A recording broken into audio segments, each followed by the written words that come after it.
kökü budur. O güzel dostu tapar.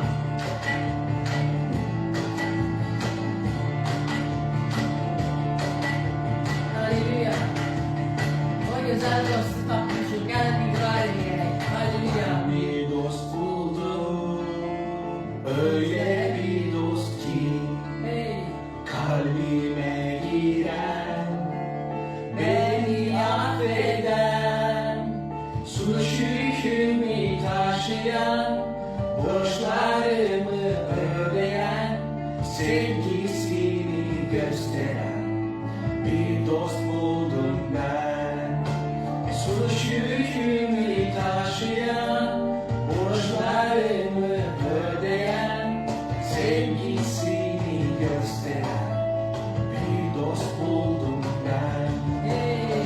Bu dost İsa'dır, bambaşka İsa, kurban edilen Tanrı kuzusu, yaşam yolu gösteren, günahları kaldıran, sevmeyi öğreten, dost buldum sen. Sen buldun mu?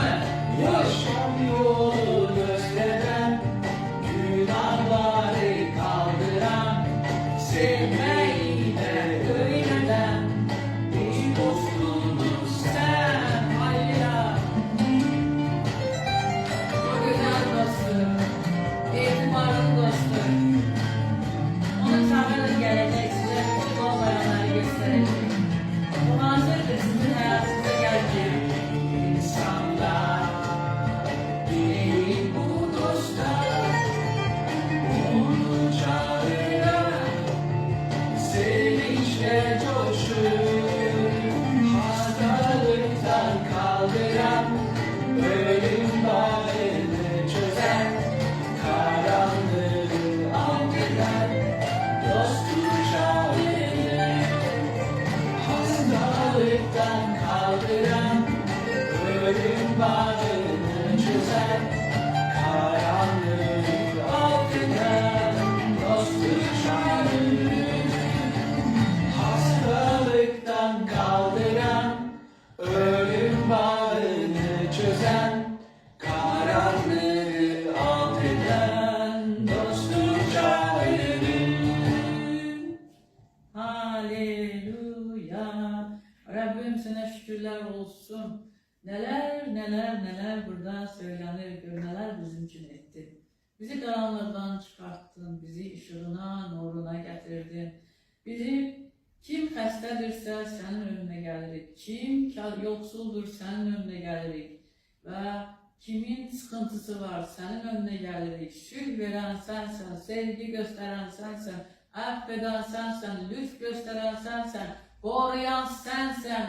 Tanrım sen hayatımızın bütün anlarında, en güzel şeylerde sen o kadar güzelsen ki sana şükürler ve izzetler olsun.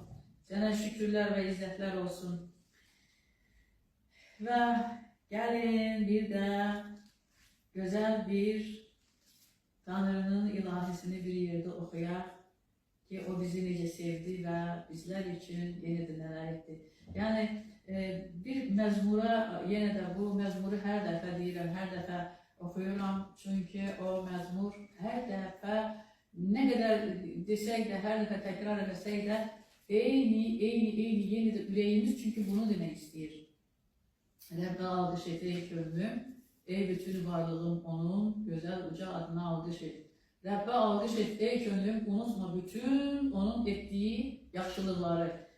O yaşlılardan biraz da bugün yine de ilahilerle onun önüne. Çünkü biz bugün onun önündeyiz, Rabbin önündeyiz, 7. gündeyiz, atamızın önündeyiz ve ona dedi minnettarlık hissiyle önüme gelin ve minnettarlık hissiyle önümde durun. Biz de bugün minnettarlık hissiyle gelmişiz. Ata senin önüne, senin önünde dururuz bizim için ettiklerini bir daha. Çünkü unutmurum. Kelamı dedi ki unutma ettiği bütün yaşlıları. Biz de unutmurum bir yerde bacı ve kardeşlerimizle, dostlarla bir yerde senin önünde güzel, güzel.